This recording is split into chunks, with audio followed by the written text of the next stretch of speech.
حضرت غلام علی دہلوی رحمۃ اللہ علیہ مثل مدر جان جانا رحمۃ اللہ علیہ کے بہت اجل خلیفہ فرماتے ہیں کہ میں ایک مرتبہ کسی دعوت میں چلا گیا اور اس دعوت میں مشتبہ لقمہ میرے منہ میں آ گیا، تو آنے سے میری کیفیات ساری کی ساری دب گئی، قبض کی کیفیت طاری ہو گئی۔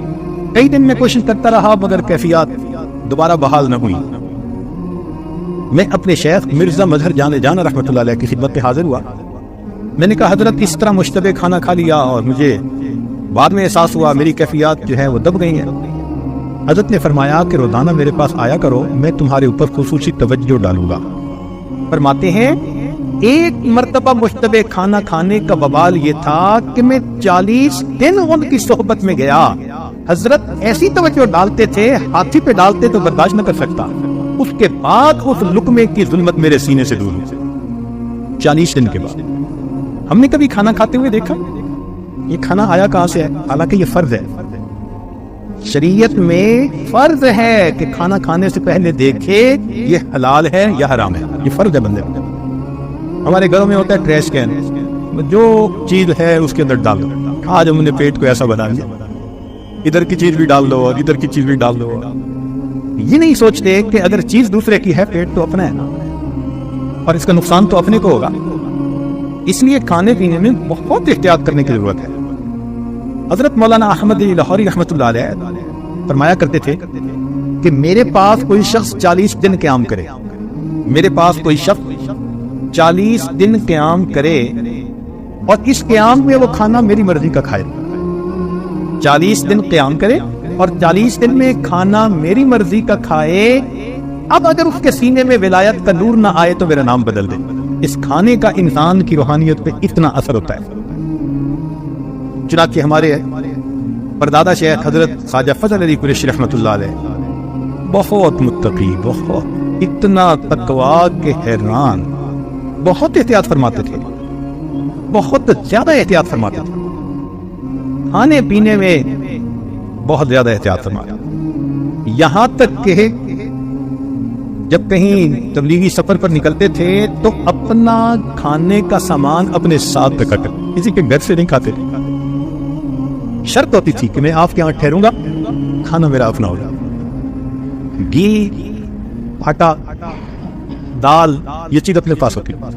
ایک خادم ہوتا تھا، بس وہ پکاتا تھا اور حضرت وہی تھوڑا سا کھانا کھاتے تھے۔ فرماتے تھے میں وقت تب دوں گا جب شرط یہ کہ کھانا میرا اپنا۔ یا اللہ! ان کے خلیفہ تھے حضرت خواجہ عبد المالک، چوک قریشی میں رہتے تھے۔ وہ فرمانے لگے کہ میں ایک دفعہ سفر میں حضرت کے ساتھ، حضرت نے مجھے فرمایا کہ دیکھو تم میرا کھانا پکاتے ہو مگر میں چاہتا ہوں کہ میرے کھانے کو کسی کبیرہ گناہ کرنے والے بندے کا ہاتھ نہ لگے۔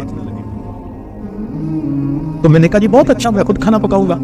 کہنے لگے میں کھانا سفر میں پکاتا رہا۔ ایک دن کھانا پکایا اور میں نے دسترخوان حضرت کے سامنے بچھایا، اتنے میں وہ شہر کا جو کوئی کونسلر بڑا تھا وہ حضرت سے دعا کروانے آ گیا۔ تو صاحب خانہ نے اس کی رعایت کی کہ بھئی بہت ذمہ دار بندہ ہے، دور سے چل کے آیا ہے، تو اس نے بھیج دیا حضرت کے پاس، اور وہ حضرت کے پاس آ کر بیٹھا اور اس نے کہا حضرت دعا کر دیں، فلاں کر دیں، تو حضرت نے دعا کر دی۔ اب جب وہ چلا گیا تو کہتے ہیں کہ میں نے حضرت کے سامنے کھانا رکھا، حضرت نے کہا میں نے تو کھانا نہیں کھانا، میں نے تمہیں کہا ہوا نہیں کہ میرے کھانے کے لیے شرط ہے؟ حضرت کھانا تو میں نے پکایا۔ فرمانے کہ نہیں۔ جب بہت دیر میں سوچتا رہا اور میں نے کہا کہ حضرت میں نے کسی کو ہاتھ نہیں لگانے دیا۔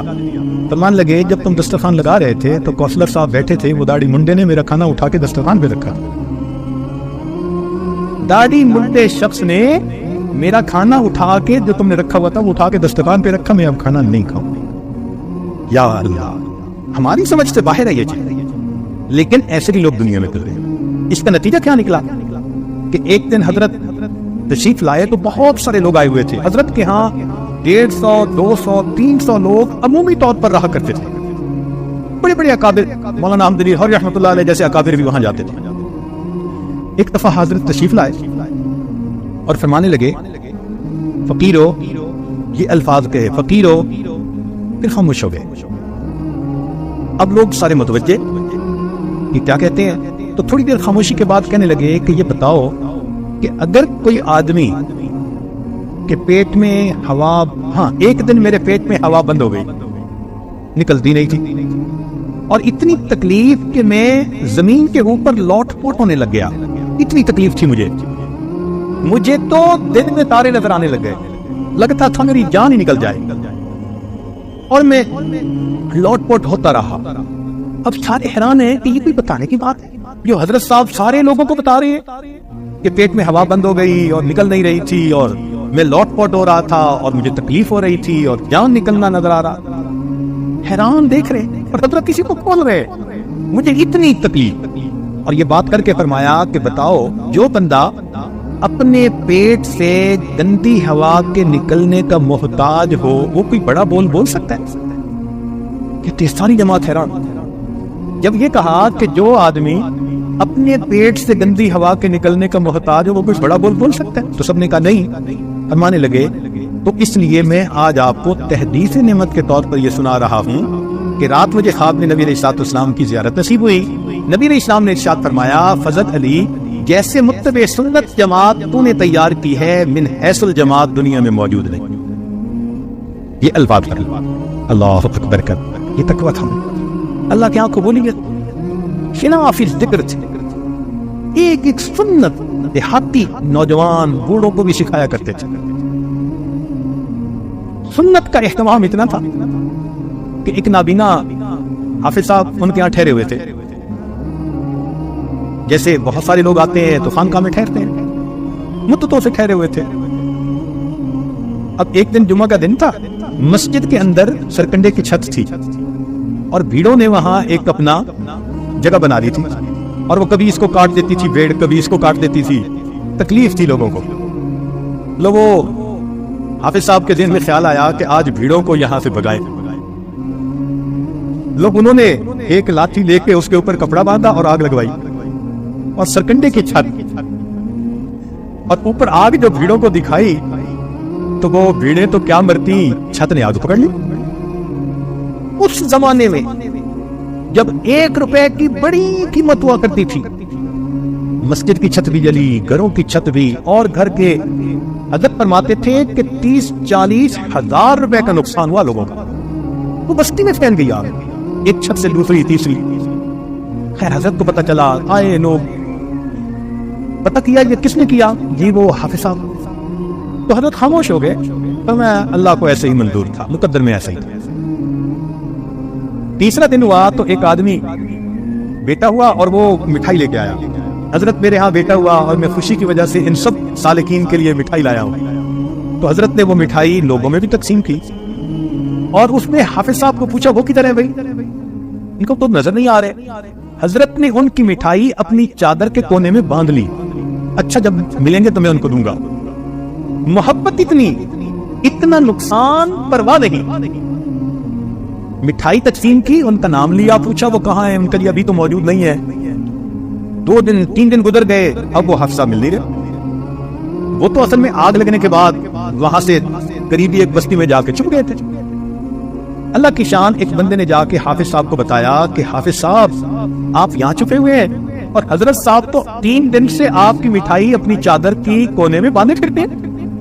تو حافظ صاحب کو تسلی ہو گئی کہ حضرت صاحب مجھ سے ناراض نہیں ہے۔ حافظ صاحب واپس آ گئے، حافظ صاحب واپس آ گئے، حضرت نے ان کو مٹھائی دی، وقت گزرتا گیا، 1 2 سال اور گزر گئے، اسی محبت پیار کے ساتھ رہے۔ ایک پھر جمعہ کا دن تھا، اس دن حافظ صاحب کو کیا خیال آیا کہ داڑھی کے بال کچھ ذرا بڑے ہیں کچھ چھوٹے ہیں، میں برابر کر لوں۔ اب وہ نظر ان کی بالکل بند تو نہیں تھی، کچھ تھوڑی تھوڑی تھی، لیکن نابینا کہتے تھے لوگ۔ اب وہ خود اپنی داڑھی کو برابر کرنے لگے تو کرتے کرتے داڑھی کو ایک مجھ سے چھوٹا کر بیٹھے۔ جمعہ کی نماز حضرت نے پڑھائی، حافظ صاحب کو دیکھا تو بلا کے پوچھا صاحب یہ کیا ہوا؟ ان کا جی میں اس کو ذرا ٹھیک کرنے لگا تھا تو بس یہ تھوڑی سی چھوٹی ہو گئی۔ اسی وقت حضرت نے ان کا بستر ان کے سر پر رکھوایا اور خانقاہ سے ان کی چھٹی کروا دی۔ اتنا بڑا نقصان چہرے پہ ملال نہیں۔ سنت کے بارے میں اگر اونچ نیچ ہوئی تو اسی وقت خانقاہ سے دھکا دے جاؤ، پھر تم آئے کس لیے ہو یہاں؟ اتنی سنت کی اتباع ہوتی تھی۔ آپ کے خلیفہ حضرت خواجہ محمد عبد المالک صدیقی رحمۃ اللہ علیہ، اللہ رب العزت نے ان کو امام العلماء والصلحاء بنایا، چنانچہ جب ملک تقسیم ہوا تو بہت سارے علماء نے حضرت مدنی رحمۃ اللہ علیہ کو خط لکھا کہ پہلے تو آنا جانا تھا، مسئلہ ہوتا تھا تو آپ کی طرف رجوع کر لیتے تھے، اب ملک تقسیم ہو گیا، اب کیا کریں؟ تو حضرت مدنی رحمۃ اللہ علیہ نے 3 بندوں کے نام دیے کہ یہ پاکستان میں ہیں، جب تمہیں ضرورت ہو ان سے پوچھ لینا، میری ضرورت نہیں پڑے گی۔ ان میں سے ایک خواجہ عبد المالک صدیقی رحمۃ اللہ علیہ، نام لکھا ان کا۔ اکثر دارالعلوم دیوبند کے دورے پر جایا کرتے تھے اور ہر سال 2 ہفتے دارالعلوم دیوبند میں رہا کرتے تھے حضرت صدیقی رحمۃ اللہ علیہ۔ ایک مرتبہ حضرت نے 1 ہفتے بعد جانے کا ارادہ کر لیا، ذکر پتہ چلا دارالعلوم کے کہ حضرت 1 ہفتے کے بعد جا رہے ہیں اس مرتبہ، تو حضرت تیاری کر رہے تھے۔ اتنے میں حضرت مدنی رحمۃ اللہ علیہ دارالحدیث میں تھے، انہوں نے حدیث کے درس کو موقوف کیا، روکا اور حضرت سے ملنے کے لیے آئے۔ حضرت سمجھے کہ بس الوداعی ملاقات کے لیے آئے ہیں، پوچھا کہ کیسے تشریف لانا ہوا؟ تو حضرت مدنی رحمۃ اللہ علیہ نے فرمایا کہ حضرت آپ ہر سال طلباء کو 2 ہفتے دیا کرتے تھے، اس دفعہ 1 ہفتے کے بعد جا رہے ہیں، اگر ہماری کوئی کوتاہی تو معافی مانگنے کے لیے آئے ہیں۔